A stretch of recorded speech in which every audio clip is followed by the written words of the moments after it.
Hey, what's up, Crypto Army? I'm Travis, your crypto newbie, bringing you my experiences so you don't have to learn things the hard way.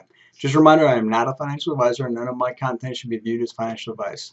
If you like what my channel offers, don't forget to hit the subscribe button, like the video, and turn on notifications so you get notified when new content is populated.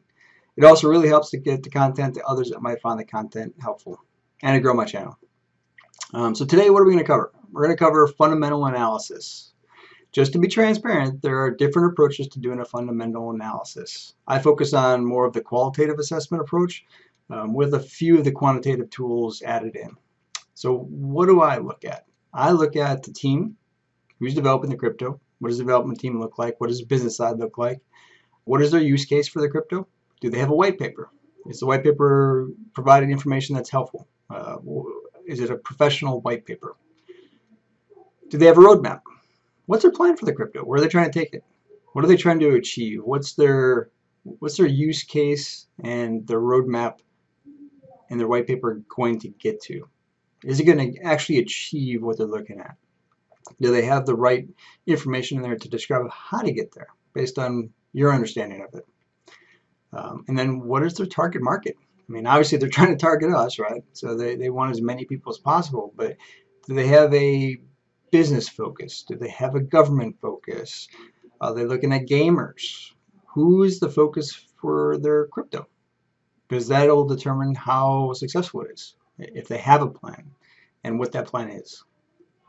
So I've broken down these 5 different areas into their components, essentially, a couple of key areas, and expanded on them and come up with essentially a score that I use to assess whether I want to invest in a new crypto and to what level I want to invest in it. Maybe I just want to day trade it.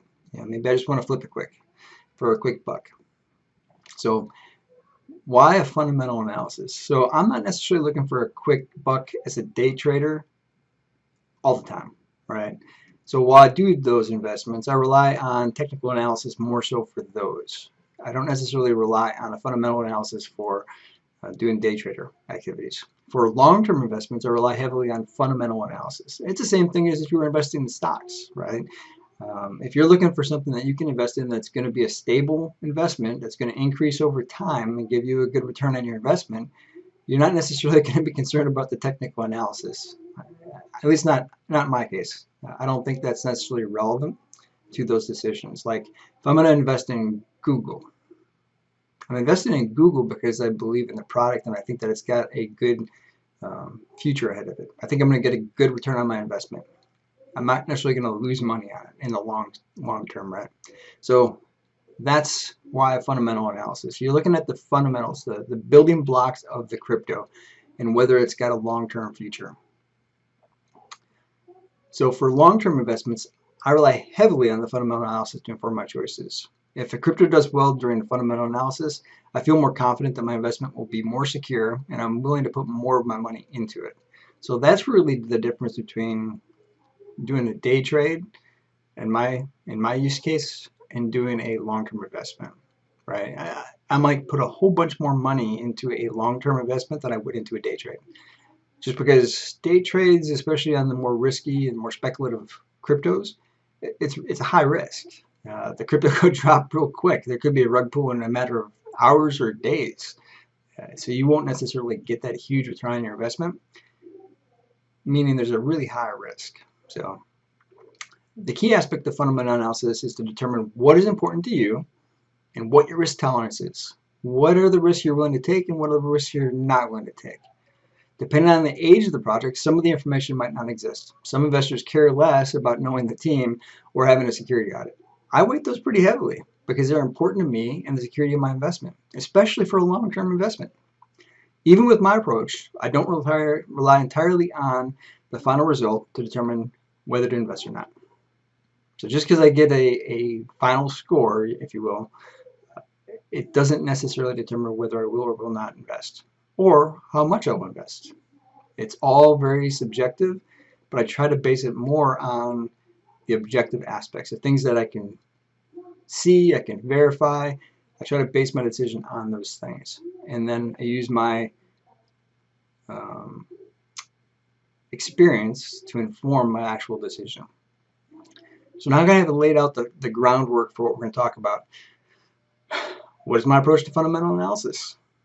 So on the screen here, you're going to see my approach. This is how I do fundamental analysis. It's very meticulous. I spend a lot of time going through the different information before I make my investment. But it's broken down essentially in those 5 areas.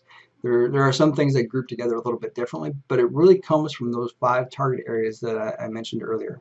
Now so why do I have all this information up here if I'm looking at the fundamentals?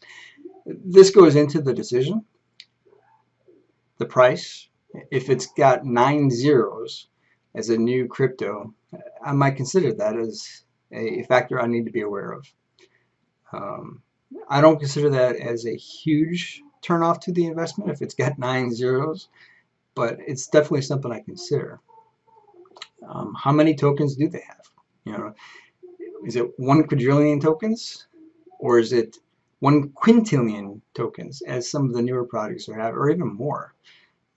I think there's a limit at some point to how many tokens you should release with.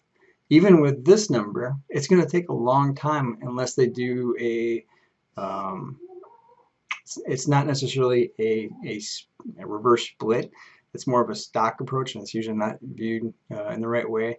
A token consolidation, maybe, is the right term. I'm not sure if there's a right term for what some of these projects plan to do in the future, which is to diminish the total supply, doing essentially a reverse split, but not quite a reverse split. It's more of they just drop a couple of zeros off of it. That's a whole separate video all on its own, so I'm not going to dig into it too much right now. But and then what's their market cap? So these are just, I pull these information straight out of the CoinMarketCap API. So if it's not on CoinMarketCap, these numbers don't generally show up there, depending on how new of a crypto it is. So I have to go look for them. But CoinMarketCap API is usually pretty good on having information on it. But even then, for the newer ones, it won't necessarily have the total supply or the circulating supply, especially on some of these. I think Red Shiba is a great example of that. I don't think it has most of this information even now. So that's why that information is up there. It's just it's something I could look at, and it centralizes it here, making it easier for me to see it. I don't have to go look for it. Then I look at the website, and you'll see on the left here, I put the entire category, if you will, of points listed here. So all of these will add up to 60 if you maximize it. This is a max of 100, max of 22, and so on. So on the website review, what am I looking at? Is it visually appealing? Is it a template? In the case of Saitama, they used a template right after that. And that wasn't necessarily obvious to me, but the website looked very similar to some other websites that I had seen. It was eventually confirmed that it was a template, and then they did come out and release a website they developed themselves. So, but even if it's a template, it can still be visually appealing. Are there any spelling errors? Are there any grammar issues? Are there any website errors? If I click on a link and it takes me to a different coin, that tells me a lot about that particular website. It's clearly based off of another website, and they clearly didn't do any troubleshooting or quality check on the development of that website, because it took me to the wrong coin, or it had and I'm talking specifically about Red Shiba here, when they first launched, it had the total supply off by a factor of 100, way more coins than they had the number a lot smaller than what the actual total supply was by a significant margin. So imagine you're investing in something thinking that it's, and I can't remember the numbers off the top of my head. I think they're the ones that were in the quintillions. I had to go look up what comes after a quadrillion because I hadn't seen it before as far as the crypto goes. But they had the wrong number by a huge deviation. I'm sure there's a lot of people that were upset when they bought having wrong information. And even then, I attempted to contact the website developer and say, hey, your information is wrong. And they got defensive. I'm trying to help them fix their website, and they're getting defensive about it. Interesting. Very interesting. And even till this day, they've got like a view charts button on there that takes them to PancakeSwap. or to their basically cake token. So it's not even the right token. It still hasn't been fixed. Yeah, go ahead and invest your money in that one. Anyway, moving on. So website errors, kind of important. And it's usually a good indicator of how much time and effort they put into the crypto. Is their team listed? And these are all yes or no questions. They're very simple. Does it have a team listed? If it's a no, then no. SafeMoon has their team listed. Do they have a contact method? Now, a lot of websites don't have a contact method. And even in SafeMoon's case, I believe this was no up until the wallet release. Recently, they added a contact link, but it's more towards their wallet, which is really the only product they have. But, you know, I found a whole bunch of website errors. I'd like to tell somebody that there's website errors. Not specifically for SafeMoon, but say Redshift or some of the other ones that are out there. You know, there are people that generally want to make the product succeed. I'd like to see these products succeed, all of them. You know, I don't have a preference for one or the other, but if I'm going to invest my money in it, I want to make sure it's going to be successful. So put a contact down there. This isn't rocket science. You know, people will willingly try to help you. You might get a whole bunch of garbage emails, but there's 1 in 10 that's probably going to provide information that's helpful for you, whether it's a flaw or a consideration, grammar, spelling. SafeMoon releases a whole bunch of stuff that has spelling and grammar errors. I think they need to get somebody on their staff that just reads what they're going to publish to the public. Is there security audit listed? And is it clickable? Now, in this particular case, I just have it listed. In most cases, if you're going to list it, you're going to say that you're going to put a link there to actually go look at it, and they generally do. Is there price listed, market cap, and how to buy information? 1 point for these, because most times users are going to go do research someplace else, but I prefer that they have a link or they actually display the information on their website. View charts is fine. I'm fine with clicking a link that's going to take me to Dex Guru and I can look at the price directly on their website. I'm okay with that. Just have a way for a potential investor to look at the information. How to buy is important. Now, in the case of SafeMoon, they did at one point have how to buy information on their website. It's not there right now. Right? And I think that's because they've got the wallet, but you still can't buy SafeMoon on their wallet. So you have to provide information on how to buy SafeMoon, because people that want to buy your token want to know how to buy it. It's common sense. I prefer how-to videos, YouTube. This is a video age. Everybody learns through YouTube videos. So even if you just put a link, or SafeMoon is really good about providing well-orchestrated videos. If they develop their own how-to videos, put them on there. Or even just how-to guide with pictures, right? That walk somebody through how to do the purchase. Put something on there to help the consumer buy the token, because some of these are not easy to buy, especially when they're just coming out. You can only use this exchange. You can only use this decentralized exchange. So put that information on how to buy the token. It helps. All right, so security audit. 86 points for SafeMoon out of 100. Right, so it just transfers it over. Now, sometimes there's an audit out there that doesn't use a score. Say Tama, I believe, theirs doesn't have a score. So I had to, okay, what are the issues? And what do I think the score would be based off of other audits that I've read, based off the issues that are there? And then I put in my assessment of it, right? If you don't have a lot of information on that, what you're really looking for is critical areas. If it's got critical areas, you should be concerned because it's a critical area. You might lose all your money depending on what the critical area is. If it's a low severity, generally low severities aren't something that can be exploited, where you're going to lose all your money. But that's a security audit. If they don't have one, right off the bat, they lose 100 points. So you can see I weight security heavily. Roadmap and white paper. These are easy. Do they have one? Is it present? 5 points. Is it current? If it's already passed, then the answer is no. So if it's third quarter and it only shows up to second quarter, then no, it's not current. Maintain your websites. This is what your consumers are seeing. There's another one that they ended up losing a lot of their money, but the actual token wasn't rug pulled. It was just hacked, or I can't remember the specifics of the scenario. Sanshu, you know, but the roadmap I don't know that it's ever been updated. I haven't been back to their website in a while, but it never gets updated. It's an indicator of how much you have invested in your crypto if you can't keep the website updated. So provide updated roadmaps and white papers. Is it unique? The white paper or the roadmap? Or is it just somebody else's white paper and roadmap copied and pasted? And then you put your flavor on it. So how is it different? What's your plan? How do you plan on getting your crypto out to the market, to people, to businesses, to governments? What is unique about your crypto in comparison to the 11,000 other cryptos that are out there? If you can't sell why you're unique, you're probably not going to do well. So I take that as an indicator. Is it unique? Is it something that's going to drive people to buy your crypto other than to just make a quick buck off of it? And then obviously the spelling and the grammar is a concern. So are there spelling and grammar issues in it? And these are things that you should probably have somebody that knows what they're doing proofread it.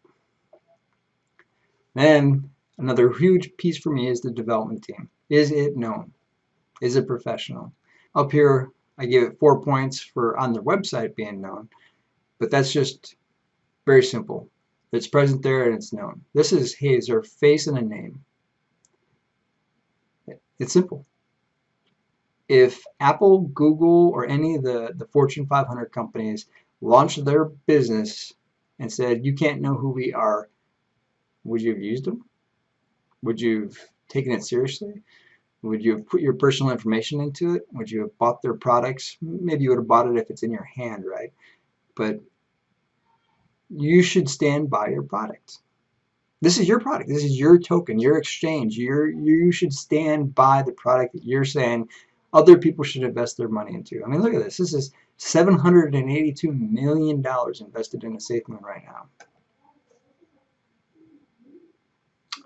If you didn't know who they were, would you really feel comfortable in investing that kind of money into them? There are some people that have invested millions of dollars into these cryptos. If you didn't know who the development team was, or who the business back was, would you invest your money in it? Most of your stocks that you invest in, you know who the people on the other side are. So it's not asking that much for you to say, I'm standing by my product. I'm not going to rug pull it, and you can know who I am. And I think that it is we as consumers, if we hold these companies to that, they're more likely to do that.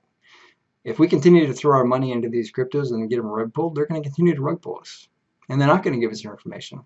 So if you put your name and your face behind a crypto and it gets hacked or rug pulled or whatever, in some way all of your investors get ripped off, and then you go open up another crypto, you think anybody's going to want to invest in it?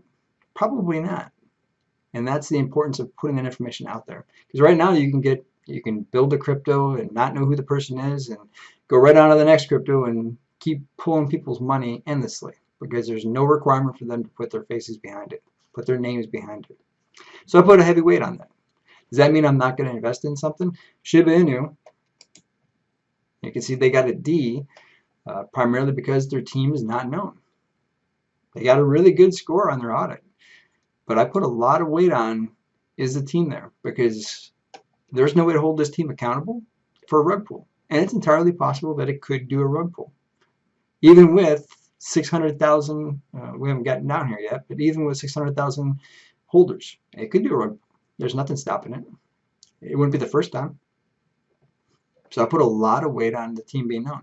Now, does that mean I'm not going to invest in the product? Now, in the case of Shiba Inu, I've got money invested in it, but I've got far less money invested in Shiba Inu than another project where I can see the team. So I put a lot of weight on that. Next, use cases. Easy one. It's a token, probably since it's a crypto, so that's almost always going to be yes. I can't imagine a situation where it's a no. Does it have a blockchain? Now, in the case of SafeMoon, they're planning to do a blockchain, but they haven't come out with one, so the answer is no.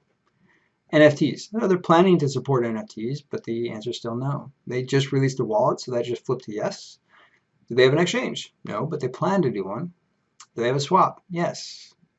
Are they building games? Yes. So they've got a gamer focus. Do they have software? Currently, no, but I could see them building software once they have a blockchain, because you can do a whole bunch of really cool things for the community once you have a blockchain. So software I could definitely see them doing, but they haven't mentioned it yet. Not a specific software suite, just tracking your coins. That could be a software suite built on the blockchain to track your coins, all of them. Everything that's on the blockchain or in others, depending on the bridges. So I could see them building a software piece like that. Somebody should. I don't know why others don't. Seems like it's a logical approach to a blockchain, but maybe they'll hear this and take that information and run with it. I don't know. Is the country recognition? Country recognize the coin or the blockchain? The answer is no. But they're working with Gambia. But there's not a lot of information out there for SafeMoon on what exactly they're doing on the Gambia. Maybe it's a software piece, but we don't know.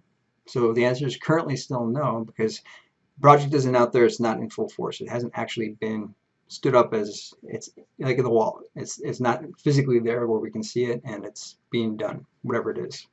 Is it a legal tender? Now, in certain cases, like Bitcoin, it is. It's been recognized as legal tender in certain countries. That's a pretty big thing to get up there. Maybe I should have weighted that one pretty heavily, but more than likely, by the time they've got this, you don't necessarily need this at that point. But I put it on there because it's still relevant. We don't know what the future is going to look like, and I didn't put a whole bunch of weight on it, but it's a very relevant piece. So holder strength. Now, in the case of SafeMoon, they've got a lot of holders, 2.6 million. So you might ask, well, why do they only have 7 points out of 100? Well, what I do is I do a comparison to Bitcoin. So based on Bitcoin's 38 million, they've got roughly 7% of what Bitcoin has. And that's where 7 points comes from. So some of the newer projects have 0 points because their number of holders are so small in comparison to Bitcoin that it registers as under 0. Grow your project. You'll get a higher score. Having 2.6 million says a lot, though, about a project. That's a lot of people. Now, to be fair, about 500,000 of those are almost 0 in their wallet, so they've sold out of their positions in SafeMoon, so it's probably closer to 2.1 actual holders that don't have more than just a couple pennies in their wallet. So, but that's still a lot of people. Every time you sell out of your position in a token, sometimes you can't get rid of all of it. In the case of SafeMoon, that's exactly. I've got money in 2 different places for SafeMoon. When I first started, I started buying on Bitmart, and then I finally moved it into a wallet instead. And some of my SafeMoon stayed in Bitmart, but it's a very insignificant amount. So my wallet's being counted twice essentially because I've got that real small amount on Bitmart, and then I've got everything else in a different wallet. So there's no way. There's one channel out there that actually tracks this. There's a way to see this. That's a lot of work to figure out how many holders and what their quantities are. But there's one person out there that does do that. So if you're interested in that, I can drop a link and ask a question. I can put it out there for you. So Galaxy Score. I'm going to cover this in a future video a little bit more in depth. I think my next video is going to be about websites and different tools that are out there to see different information. So I'm going to cover that on that video. But so watch that video if you're more interested in this Galaxy Score piece. But I pulled this from that website because that website actually does something similar to this, but on different information. They look at the social information, they consider price and some other metrics, and they come up with a score. So I like websites that do that because it's effectively what I'm doing with this product as well. So I put that score in there as a good indicator as well. Once again, it's based out of 100, and I just put the score that website assigns them. And it's simple. YouTube channels. Maximum of 10, and you can select from a list here on what it is, but I go to YouTube and I search for the crypto, in this case SafeMoon, and then I count up how many big channels. And big channels, I mean generally more than 15 to 20 videos. So there may be just starting out, but dedicated channels that covering SafeMoon. Maybe not all they're covering, but they're covering SafeMoon. There's a whole bunch of, if you Google SafeMoon, you're going to see SafeMoon Joe, SafeMoon Michael, SafeMoon Serge. You're going to see a whole host of people that are specifically covering only SafeMoon for the most part. But how many of those are out there? because they're the ones that are getting it to that 2.6 million. They're the ones that are advertising and getting the information out there for people to potentially invest in them. Just like I'm going to do a SafeMoon video myself, and I'm going to do reoccurring on a certain cryptos I'm going to cover more frequently. SafeMoon is going to be one of them, along with Saitama and Shiba Inu. I'll probably cover all three of those on a reoccurring basis. So dedicated YouTube channel, right? Twitter. All right, do they have a Twitter account? Every crypto has a Twitter account. I'd be surprised if a crypto ever stood up and did not have a Twitter account, because Twitter's an amazing way to get information out there. So just about everyone, so that's almost always a give me for Twitter. Discord, not necessarily the case. They don't always have a Discord. Some of them don't stand up Discord until later on. Saitama was like this. They didn't have a Discord, and I was just shocked that they didn't have that. They came out with the Telegram instead of a Discord, if I remember the order of things. They do now, but Discord's a great tool for getting information out there, because it allows for the development team or the influencers, however they want to structure it, it allows for them to get the information out there in a controlled way. Plus, it gives the holders a mechanism to ask questions, to get information, to have the conversations about the token. So it gets the information out there. So it's a great tool for that. I put that on there for that reason. I'm not going to put Telegram on there because in many regards, I kind of think of that as just an old chat system. I can't get into Telegram. I know a lot of people really like it, but it just seems like a place for people to go and spread rumors and be negative. Some of them are positive, but for the vast majority of it, it's just a lot of negative information. I try to avoid Telegram, me personally. I don't like Telegram. Maybe in the future, if I can see a better use case for it, but right now it just seems like it's a lot of negative information in Telegram. So I don't put that on there as a tool for people to use. Target audience. Who are they looking at? They're looking at me, obviously. I know that. Everybody's looking at getting money from me or from you. But they have a broader picture. Are they looking at gamers? Are they looking at businesses, countries, governments? What is their target? Who are they looking at? I covered LF0 in a previous video, and there's a target audience of businesses more so than more other cryptos. So I would give them more points for targeting businesses plus everybody else, plus consumers. So they've got a layer dedicated to privacy, specifically to cater to businesses. I suspect governments would like that as well, having that privacy layer. So not everything gets broadcast to everybody on the blockchain. But who's their target? And then I assign them a point value based off of my assessment of their target audience. So maybe you think it's 20 and I thought it was 15 for SafeMoon. That's why we have our own risk tolerances. We have our own perspectives on things. This just kind of formalizes the process of what you're thinking about. And then it assigns a score.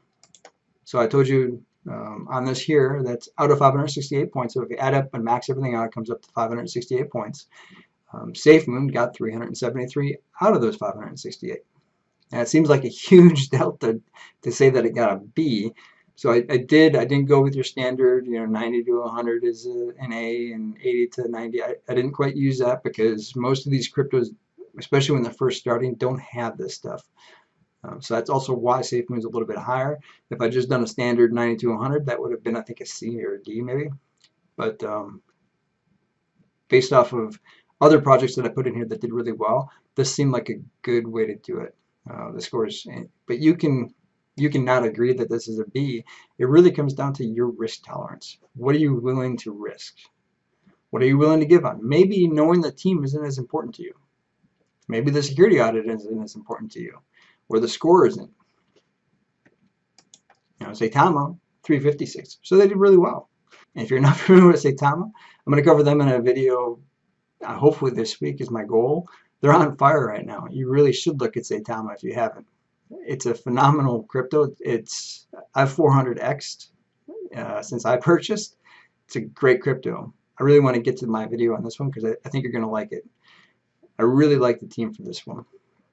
And then there's Shiba Inu with a D, right? Now I've got money in Shiba Inu, but again, I don't put as much in this one just because I'm not 100% sure that this one's going to last.